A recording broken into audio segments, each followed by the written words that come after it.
తెలుగు దినపత్రికల్లోని నేటి ప్రధాన వార్తలు చూద్దాము. ఇక పోప్ ఫ్రాన్సిస్ అస్తమయము, తుది శ్వాస విడిచిన కాథలిక్ గురువు, ప్రపంచవ్యాప్తంగా సంతాపాల వెల్లువ. క్యాథలిక్కుల అత్యున్నత గురువు పోప్ ఫ్రాన్సిస్ కన్నుమూశారు. ఇటలీ కాలమాన ప్రకారం సోమవారం ఉదయం 7:35 ఆయన తుది శ్వాస విడిచారు. ఇక ఈ విషయాన్ని వాటికన్ వర్గాలు అధికారికంగా ప్రకటించాయి. ఇక మన పవిత్ర పోప్ ఫ్రాన్సిస్ అందరినీ దుఃఖసాగరంలో ముంచి ప్రభు వద్దకు చేరుకున్నారు అని ఆయన తన యావత్ జీవితాన్ని ప్రభు సేవకు, చర్చికి అంకితం చేశారు. విశ్వాసం, ధైర్యం, మానవ ప్రేమ, ముఖ్యంగా నిరుపేదలు, బలహీనుల కోసం సువార్త విలువలతో జీవించాలని మనకు ప్రబోధించారు అంటూ ఒక వార్త కనిపిస్తూ ఉంది. నేటి ప్రధాన వార్త చూస్తే, పెట్టుబడులు పెట్టండి, జపాన్ వ్యాపారవేత్తలకు ముఖ్యమంత్రి రేవంత్ రెడ్డి ఆహ్వానం. వరల్డ్ ఎక్స్పోలో తెలంగాణ పెవిలియన్ను ప్రారంభించిన సీఎం. వివరాలు చూస్తే, తెలంగాణలో పెట్టుబడులు పెట్టండి, నవ ప్రపంచాన్ని నిర్మిద్దాము అని జపాన్ వ్యాపారవేత్తలను ముఖ్యమంత్రి రేవంత్ రెడ్డి ఆహ్వానించారు. ఇక రాష్ట్రంలో పెట్టుబడులకు ఉన్న అవకాశాలను ఆయన వివరించారు. జపాన్లోని ఒసాకాలో జరిగిన వరల్డ్ ఎక్స్పోలో తెలంగాణ రైజింగ్ ప్రతినిధి బృందము సోమవారం పాలుపంచుకుంది. ఇక వివిధ రంగాలకు చెందిన వ్యాపారవేత్తలు, పారిశ్రామికవేత్తలతో విడివిడిగా సమావేశమైంది. ఇక రాష్ట్రంలో వివిధ రంగాల్లో పెట్టుబడులకు ఉన్న అవకాశాలపై వారితో చర్చించి ఈ సందర్భంగా ముఖ్యమంత్రి రేవంత్ రెడ్డి మాట్లాడుతూ, ఒసాకాలో జరుగుతున్న వరల్డ్ ఎక్స్పోలో పాలు పంచుకున్న దేశంలోని మొదటి రాష్ట్రంగా తెలంగాణ నిలవడము గర్వంగా ఉంది అంటూ ఒక వార్త కనిపిస్తోంది. ఇక మరో వార్త చూస్తే, బంగారము ₹1,00,000 రికార్డు స్థాయికి 10 గ్రాముల ధర, కిలో వెండి 98,200. బంగారము ధర కొనుగోలుదారులకు అందనంత దూసుకెళ్తుంది. అంతర్జాతీయంగా చూస్తే అమెరికా, చైనా మధ్య మాత్రమే టారిఫ్ వివాదం అధికంగా ఉండి మిగిలిన దేశాలతో వాణిజ్య ఒప్పందాల దిశగా ప్రయత్నాలు జరుగుతున్నా పసిడిలోకి పెట్టుబడులు భారీగా తరలి వెళ్లడంపై బులియన్ వర్గాల్లో ఆశ్చర్యం వ్యక్తమవుతుంది. ఇక అంతర్జాతీయ విపణిలోకి ఔన్స్ మేలిమి బంగారం ధర సోమవారం తొలిసారిగా $3,400 మార్కును అధిగమించింది. ఇక ఒక్క రోజులోనే ఔన్స్ బంగారం ధర $110 పెరిగి $3,424, ఔన్స్ వెండి ధర $33 చేరినట్లు ఒక వార్త చూడొచ్చు. మరో హెడ్లైన్ చూస్తే, ద్వైపాక్షిక సంబంధాలపై మోడీ వాన్స్ సమీక్ష, వాణిజ్య ఒప్పందాలపై చర్చలో పురోగతిపై సంతృప్తి, పలు అంతర్జాతీయ అంశాలపైన ప్రధాని, అమెరికా ఉపాధ్యక్షుడు చర్చలు, కుటుంబంతో కలిసి ఢిల్లీలో వాన్స్ విహారం అంటూ ఒక వార్త కనిపిస్తోంది. పోలీసులు గీత దాటారు, లగచర్ల ఘటనలో సంబంధం లేని వ్యక్తులను అరెస్టు చేశారు.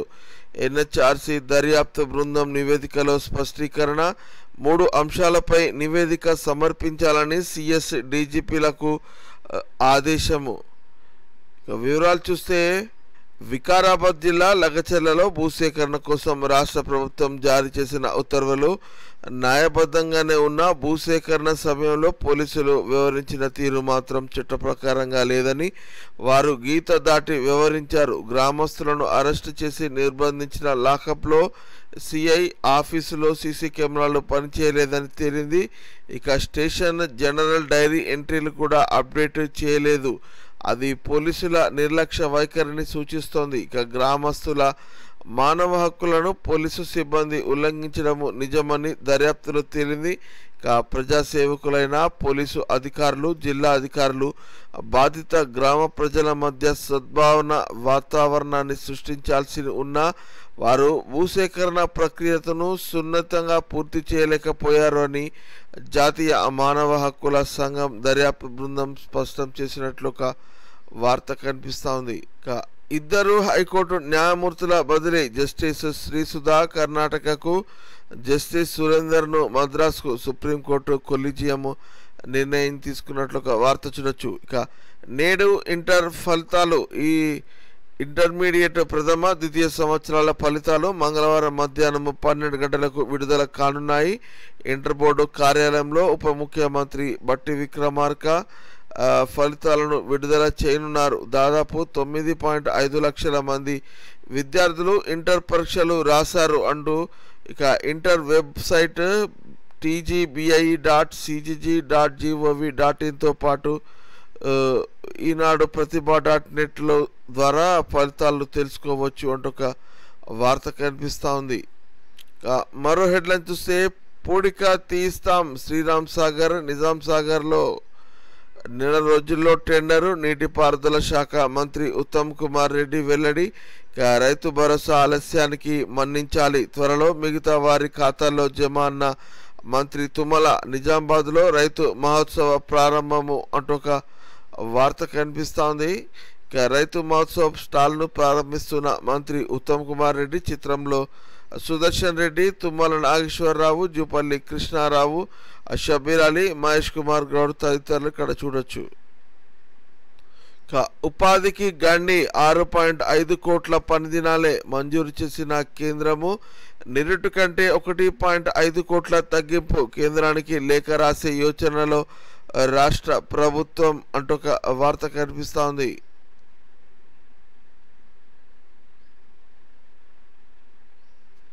మరో వార్త చూస్తే నిమిషాల్లో ఇస్తారు, నిండా ముంచేస్తారు, కేవైసీ అవసరం లేదు, క్రెడిట్ స్కోర్తో పనే లేదు, 2 నిమిషాల్లో మంజూరు, కానీ తర్వాత తెలుస్తుంది ఆ రుణ ఊబి లోతెంతో. అందులో కూరుకుపోయి బయటికి రాలేక అల్లాడుతున్న యువకులు ఎంతోమంది. రుణ యాప్లతో ప్రమాదాలేంటి, వాటి నుండి రక్షణ పొందడం ఎలా, ఇప్పటికే రుణం తీసుకుంటే ఏమి చేయాలి అంటూ ఒక ప్రత్యేక వార్తా కథనం ఇక్కడ కనిపిస్తూ ఉంది. విద్యా సంస్థల్లో రోహిత్ వేముల చట్టం తీసుకురండి, సీఎంకు రాహుల్ గాంధీ లేఖ అంటూ ఒక వార్త చూడొచ్చు. మరో హెడ్లైన్ చూస్తే అన్నదాత ఆగమాగము, యాసంగి ధాన్యాల అకాల వర్షాల నుండి కాపాడలేక రైతులు యాతన పడుతున్నారు. సోమవారం సాయంత్రము నారాయణపేట జిల్లాలో గాలివాన బీభత్సం సృష్టించింది. ఇక నారాయణపేట వ్యవసాయ మార్కెట్లో నిల్వ చేయడానికి కనీస సౌకర్యాలు లేక కర్షకులు తీవ్ర ఇబ్బందులు పడ్డారు. ఇక నోటి దాకా వచ్చిన కూడు నీటి పాలైందని అన్నదాత ఆవేదన వ్యక్తం చేశారు. ఇక సిద్దిపేట జిల్లాలోనూ అకాల వర్షానికి వరి కుప్పలు తడిసి ముద్దయ్యాయి అంటూ ఒక వార్త చూడొచ్చు. వెలుగు దినపత్రికలోని నేటి ప్రధాన వార్తలు చూస్తే పోప్ ఫ్రాన్సిస్ ఇక లేరు, అనారోగ్య సమస్యలతో కన్నుమూత, అధికారికంగా ప్రకటించిన వాటికన్. 12 ఏళ్ల పాటు పోప్గా సేవలు, 140 కోట్ల మంది క్యాథలిక్లకు ప్రాతినిధ్యము. ఈస్టర్ సందర్భంగా మద్దతుదారులకు చివరి సందేశము, సంతాపం ప్రకటించిన ప్రధాని నరేంద్ర మోడీ అంటూ ఒక వార్త కనిపిస్తోంది. ఒక్క ఛాన్స్ ప్లీజ్, రాజీవ్ యువ వికాసానికి ఫుల్ డిమాండ్, 5 లక్షల యూనిట్లకు 16 లక్షలకు పైన అప్లికేషన్లు, స్కీమ్కు ఎంపిక చేయాలంటూ మంత్రులు ఎమ్మెల్యేలపై ఒత్తిళ్లు, క్యాంప్ ఆఫీసుల ముందు క్యూలు, యూనిట్ పెంపు కోసము వినపాలు. డిమాండ్ దృష్ట్యా ఈసారి దక్కని వాళ్లకు వచ్చే ఏడాది ఇవ్వాలని సర్కార్ నిర్ణయం. 3 ఏళ్ల పాటు పథకాన్ని కొనసాగించాలని సీఎంకు ప్రజాప్రతినిధుల విజ్ఞప్తి. రాజీవ్ యువ వికాసం స్కీమ్కు ఫుల్ డిమాండ్ నెలకొంది. నిరుద్యోగులకు స్వయం ఉపాధి కల్పించేందుకు రాష్ట్ర ప్రభుత్వం తీసుకొచ్చిన ఈ పథకానికి 16.23 లక్షల అప్లికేషన్లు వచ్చాయి. ఈసారి 5 లక్షల యూనిట్లు పంపిణీ చేయాలని ప్రభుత్వం నిర్ణయించగా 3 పైగా దరఖాస్తులు రావడము గమనార్హము. లబ్ధిదారుల ఎంపిక ప్రక్రియను అధికారులు చూస్తున్నప్పటికీ ఫైనల్ చేయడము మంత్రులు ఎమ్మెల్యేల చేతిలో ఉండడంతో అర్హులందరూ వారి ఇంటి ముందు క్యాంప్ ఆఫీసుల వద్దకు క్యూ కడుతున్నారు. యూనిట్లను పెంచాలని ఒత్తిడి తెస్తున్నారు. ఎక్కడ కలిసినా వినతి పత్రాలు అందజేస్తున్నారు. స్కీమ్కు తమను ఎంపిక చేయాలని కోరుతున్నారు. గత కొన్నేళ్లుగా సబ్సిడీ పథకాలు అందుబాటులో లేకపోవడము, కాంగ్రెస్ పార్టీ దశాబ్దం తర్వాత అధికారంలోకి రావడము ఈ పదానికై ఇటు పార్టీ క్యాలెండర్ నుంచి కూడా ఫుల్ డిమాండ్ ఉంది అంటూ ఒక వార్త చూడొచ్చు. మరో హెడ్లైన్ చూస్తే రాష్ట్రంలో పెట్టుబడులు పెట్టండి, ప్రపంచ దేశాలకు ఎగుమతులకు కేంద్రంగా తెలంగాణను ఎంచుకోండి. జపాన్ వ్యాపారవేత్తలకు సీఎం రేవంత్ రెడ్డి ఆహ్వానం. ఒసాకా ఎక్స్ప్రోలో తెలంగాణ పెవిలియన్ ప్రారంభం. మరో వార్త చూస్తే క్రాస్ ఓటింగ్ పైనే కమలం ఆశలు. హైదరాబాద్ ఎమ్మెల్సీ ఎన్నికల్లో బీజేపీ ద్విముఖ వ్యూహము. జిహెచ్ఎంసీ ఎన్నికలకు ఇక్కడి నుండే ప్రచారం స్టార్ట్. ఇతర పార్టీల కార్పొరేటర్లు తమతో టచ్లో ఉన్నారంటూ మైండ్ గేమ్. మజ్లిస్కు ఓటు వేయాలని కాంగ్రెస్ నిర్ణయము. నేడు అధికారిక ప్రకటన. ఓటింగ్కు దూరంగా బీఆర్ఎస్ అంటూ ఒక వార్త కనిపిస్తోంది.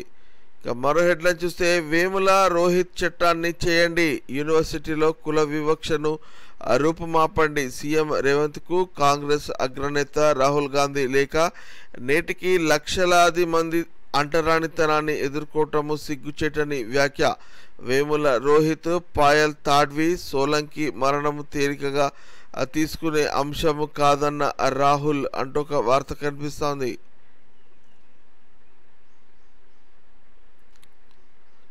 రికార్డు స్థాయిలో రైతులకు లోన్లు. 2 సీజన్లలో కలిపి 67,182 కోట్ల రుణాలు. రాష్ట్ర వ్యాప్తంగా 39.9 లక్షల మంది రైతులకు లబ్ధి. ఈసారి ఇప్పటికే 74% లోన్లు అందించిన బ్యాంకర్లు. అమౌంట్ పర్సెంటేజీ పరంగా ఇదే రికార్డు. కలిసి వచ్చిన 2 లక్షల పంట రుణమాఫీ. గతంలో ఎన్నడూ 60% టార్గెట్ రీచ్ కాలే అంటూ ఒక వార్త కనిపిస్తోంది.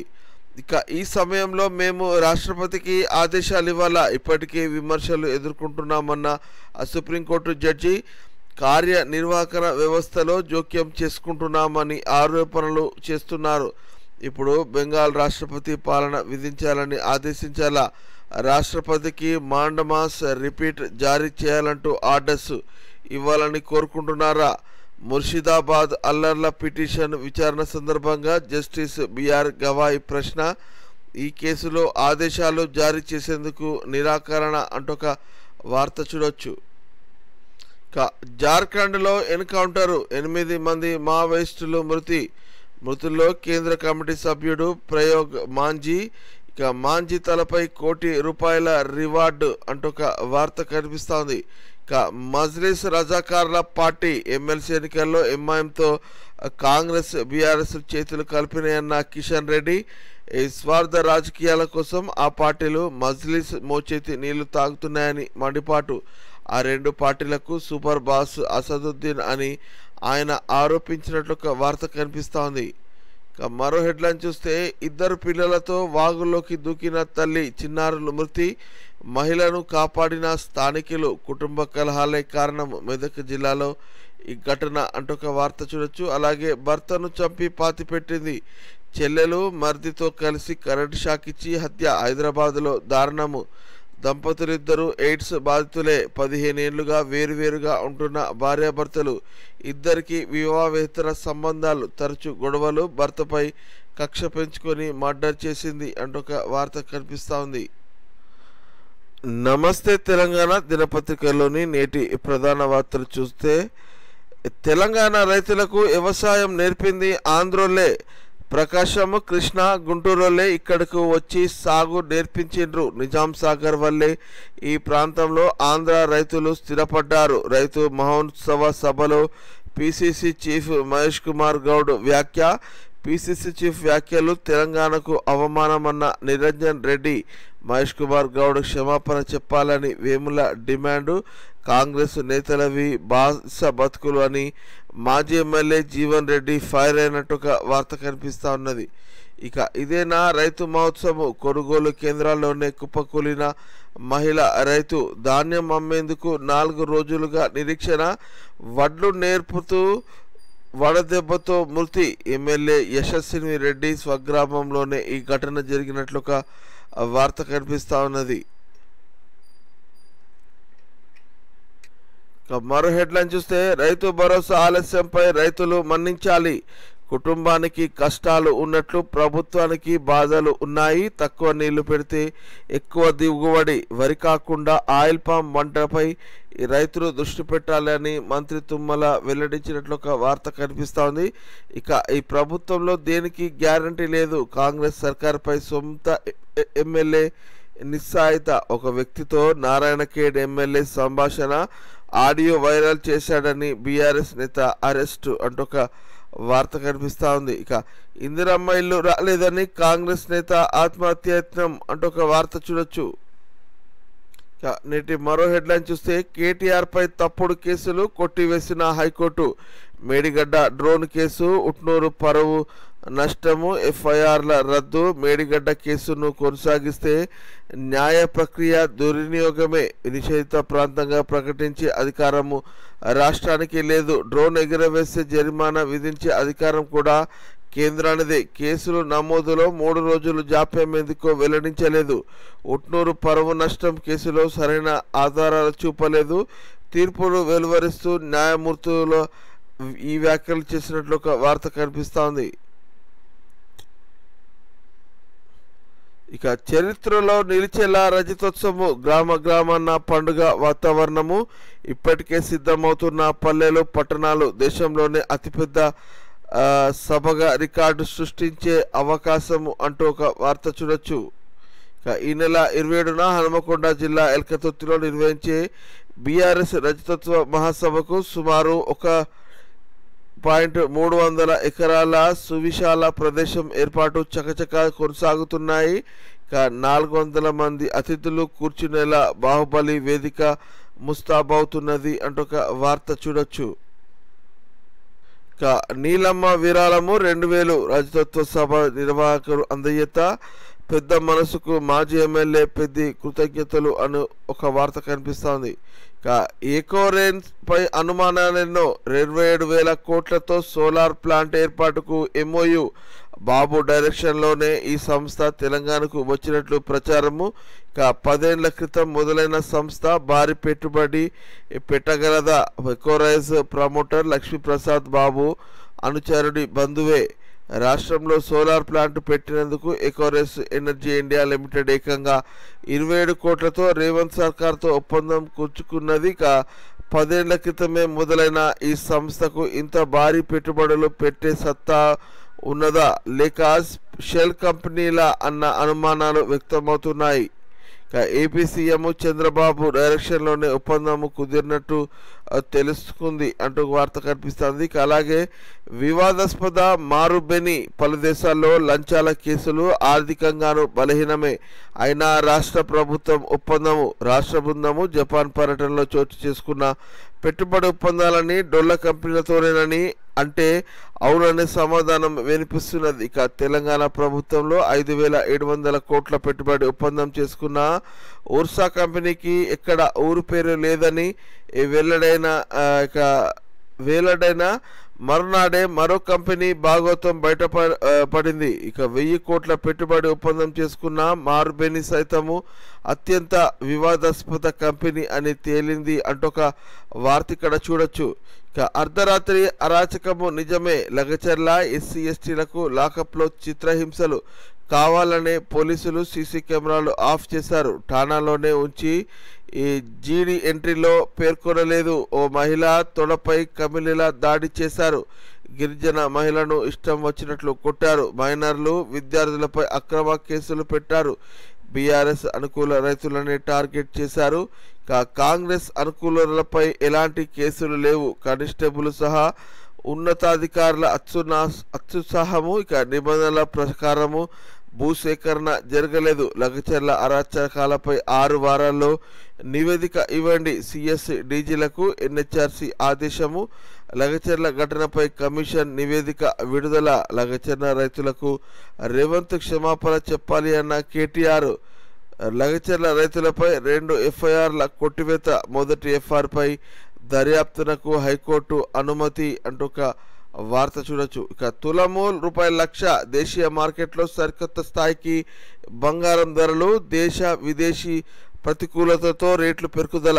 అంతర్జాతీయంగా $3,397 పలికిన ఔన్స్ అంటూ ఒక వార్త చూడొచ్చు. ఇక 8 మంది నక్సల్స్ల ఎన్కౌంటరు, మృతుల్లో కోటి రివార్డున్న కేంద్ర కమిటీ సభ్యుడు, మరో 2 కీలక నేతలు. జార్ఖండ్లో ఈ ఘటన చోటు చేసుకున్నట్లు ఒక వార్త చూడొచ్చు.